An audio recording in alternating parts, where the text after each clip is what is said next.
अस्सलाम वालेकुम नाजरीन, आदाब सलाम। जे के प्रोग्राम देखने वाले सभी नाजरीन को साहिल अमीन का खुलूस भरा सलाम पहुँचे और उम्मीद करते हैं कि आप सब बखैर आफियत होंगे। सितंबर की 7 तारीख और आज के तारीख के हवाले से बात करेंगे तो आलमी तारीख में आज के दिन की क्या अहमियत है वो भी आप तक पहुँचाएँगे। लेकिन उसके साथ साथ प्रोग्राम के अंदर हम आज मुख्तलिफ मौज़ूआत पर बात करेंगे, जहां जम्मू कश्मीर की सरहदों की बात करेंगे और जम्मू कश्मीर की सरहदों पर अब फौज के साथ साथ पुलिस भी नज़र आएगी। उसके साथ साथ जम्मू कश्मीर के अंदर CBI की कार्रवाई और जम्मू कश्मीर के सरहदों पर दरअंदाजी की कोशिशों में अचानक इजाफा। लेकिन इसके साथ साथ मुल्क की सियासी सरगर्मी पर भी एक नज़र हमारी रहेगी। लेकिन हस्ब मामूल प्रोग्राम की शुरुआत आलमी तारीख पर एक नज़र। खुशामदीद, गुड मॉर्निंग, बहुत बहुत शुक्रिया आप सभी का हमारे साथ ज्वाइन करने के लिए। मैं आसिफ रशीद आपके साथ 8:37 हुआ चाहते हैं। प्रोग्राम में तय फॉर्मेट के मुताबिक हम आगे बढ़ते हैं और आपको बताएंगे कि हिस्ट्री ऑफ द डे में आज का दिन क्या अहमियत रखता है। यानी सितंबर की आज 7वीं तारीख है। जम्मू कश्मीर से लेकर मुल्क के बाकी हिस्सों तक कुछ अहम वाक़यात हैं जो आज़ादी के बाद 1947 से लेकर अब तक पेश आए, या फिर आलमी तारीख में चंद वाक़यात। 2009 में आज ही के दिन 14 बरस कबल हिंदुस्तान के लिए एक तारीख बनी और पंकज एडवाणी, जिसने वर्ल्ड प्रोफेशनल बिलियर्ड का खिताब अपने नाम किया, और ये पहला इस तरह का इवेंट था जो भारत के किसी खिलाड़ी ने आज के दिन अपने नाम किया था। 2009 में 7 तारीख थी सितंबर की। 2014 में जम्मू कश्मीर के 2 हिस्सों में, यानी सरहद के उस तरफ और सरहद के इस तरफ नुकसान काफ़ी ज़्यादा हुआ और सैलाबी सूरत हाल बनी। 7 सितंबर के दिन ऐसी सिचुएशन बनी कि तकरीबन 7 से 10 सितंबर के दरमियान 190 से ज़्यादा लोगों की जान जा चुकी थी। सबसे ज़्यादा हलाकतें श्रीनगर के अंदर हुई थी, जहां पर सैलाबी सूरत हाल के बीच कई लोग जो फंस कर रह गए थे, जिनमें बाहर के भी बड़ी तादाद में लोग थे, और मकामी सतह पर भी जम्मू कश्मीर की मईशत को बहुत ज़्यादा नुकसान तकरीबन 2 हफ्तों के दौरान उठाना पड़ा। और शुरुआत दरअसल 6 और 7 सितंबर को हुई थी। बारिशों का सिलसिला पहले से चल रहा था, लेकिन सबसे पहली जो मौत की तस्दीक की गई थी और लोगों के लापता होने की, वो 6 और 7 की दरमियानी शब को हुई थी 2014 में। 1931 में गोलमेज कॉन्फ्रेंस का दूसरा इजलास आज ही के दिन लंदन में शुरू हुआ 7 सितंबर को।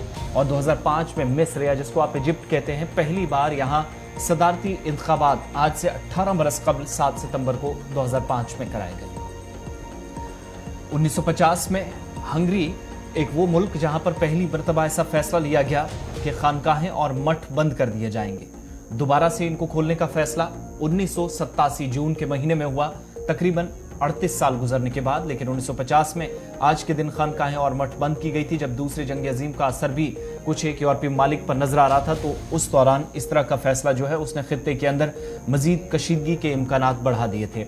1923 में वियना में इंटरपोल का कयाम अमल में लाया। ये वही इंटरपोल है जो दुनिया भर के अंदर कहीं पर भी मिलिटेंसी रिलेटेड जो इंतहा पसंदी के हसास मामले होते हैं उन पर कार्रवाई करता है, और ज़रूरत पड़ने पर मुख्तलिफ ममालिक की पुलिस या अफवाज इंटरपोल की मदद भी हासिल करती है, जिसके पास दुनिया की सबसे बड़ी टेक्नोलॉजी इस वक्त मौजूद है।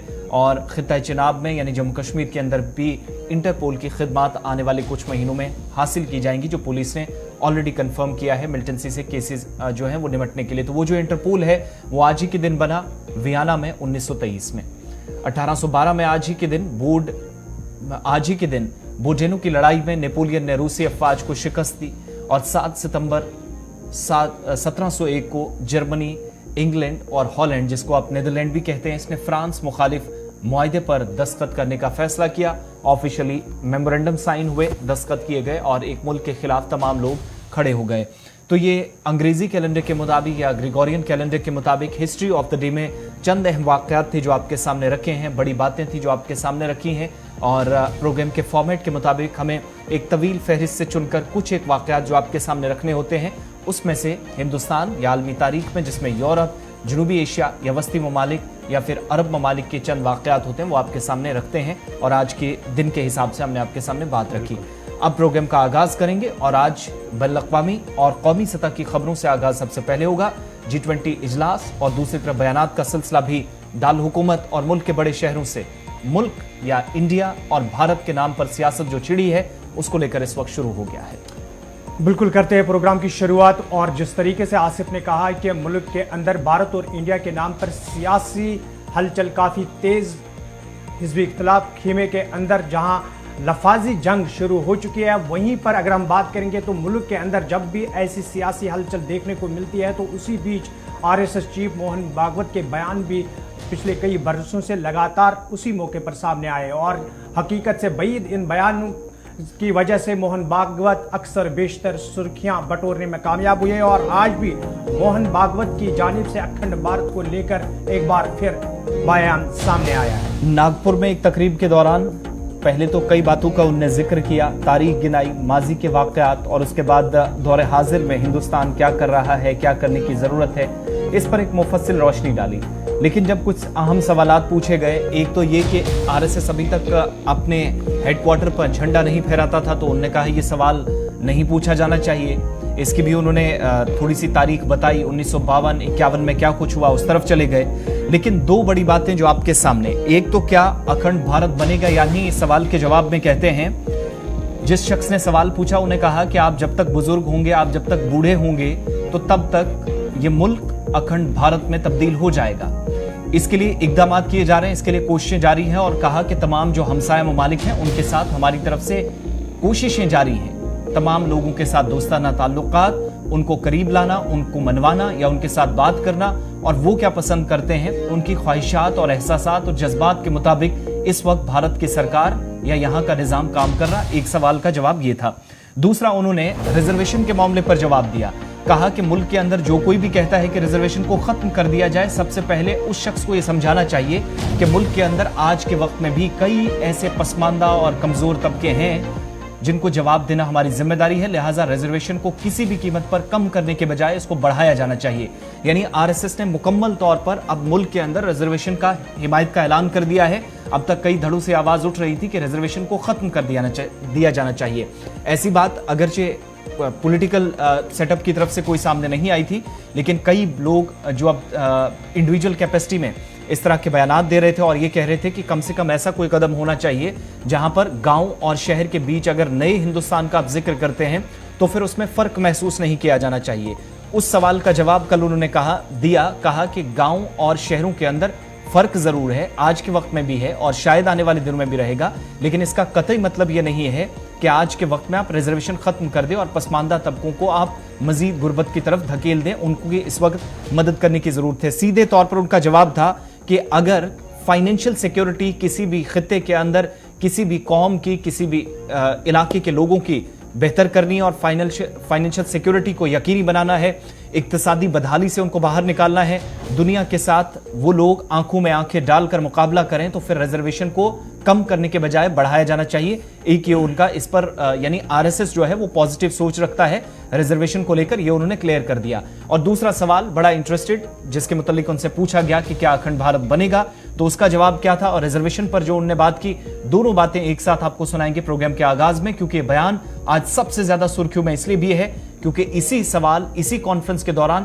भारत और इंडिया के मुतालिक और भारत का मुस्तकबिल क्या है, हमसाय ममालिक के साथ ताल्लुकात कैसे होने चाहिए, इस मुतालिक भी जवाबात दिए गए। को अपने अखंड भारत के रूप में कब तक देख लेंगे? बैठिए, कब तक मैं नहीं बता सकता ना, वो ग्रह ज्योतिष वगैरह देखना पड़ेगा मुझे, उसका मैं जानवरों का डॉक्टर हूं। लेकिन यह बताता हूं कि आप अगर उसको करने जाएंगे तो आपके बूढ़े होने के पहले से आपको दिखेगा, क्योंकि अब परिस्थितियां ऐसी करवट ले रही। जो भारत से अलग हुए उनको लगता है कि वो गलती हो गई, हमको फिर से भारत होना चाहिए, लेकिन वो मानते हैं कि भारत होना यानी नक्शे की रेखाएं पोंछ डालना। ऐसा नहीं है, केवल उससे नहीं होगा। भारत होना यानी भारत के स्वभाव को स्वीकार करना। वो स्वभाव मंजूर नहीं था, इसलिए भारत का विखंडन हुआ है। वो स्वभाव जब आ जाएगा तब कुछ बदलना नहीं पड़ेगा, सारा भारत एक हो जाएगा। तो अपने जीवन से सब पड़ोसी देशों को ये सिखाना, ये काम हमको करना पड़ेगा और हम कर रहे हैं। हम मालदीव को पानी पहुंचाते हैं, श्रीलंका को पैसा पहुंचाते हैं, नेपाल में भूचाल में मदद पहुंचाते हैं, बांग्लादेश को मदद, सबको मदद कर रहे हैं और ये बताकर कर रहे हैं। उनको भी मालूम है। सार्क का अध्यक्ष बनते समय प्रेमदासा का भाषण मैंने सुना है, वो 1992 की बात है, 92-93 की। उन्होंने कहा कि दुनिया के बड़े देश छोटे देशों को निगलते हैं, इसलिए हमको सावधान रहकर हम सब लोगों को एक होना चाहिए। और दक्षिण एशियाई देशों को ये कोई कठिन काम नहीं है, क्योंकि आज हम दुनिया में अलग अलग देश जाने जाते हैं, लेकिन वास्तव में हम एक ही भारतीय मुख्य भूमि के अंग है। I am quoting him, he spoke in English, मैं हिंदी में आपको भाषांतर, अक्षरशः भाषांतर करता। हम एक ही मुख्य भारत भूमि के अंग रहे हैं, ये उन्होंने कहा है। तो ये अंगांगी भाव उत्पन्न हो जाए, भारत मेरी माता है, मैं उसका भक्त हूं, हमारे पूर्वज समान है ही, और हमारी वैल्यूज जिसके आधार पर संस्कृति बनती है वो सर्वत्र समान है। इसमें कहीं भी कोई मतभेद नहीं है। केवल स्वार्थ, कट्टरपन, अलगाव ये छोड़ना पड़ेगा। ये छोड़ेंगे तो सत्य तो सबके सामने है। आंखें हमने मूंद ली है, हम आंखें खोलेंगे सबको पता चलेगा। आंखें खोलने के लिए प्रेम से आवाज देना, सेवा करना, ये करना पड़ेगा, वो हम करेंगे। तो ये मैंने जैसा बताया,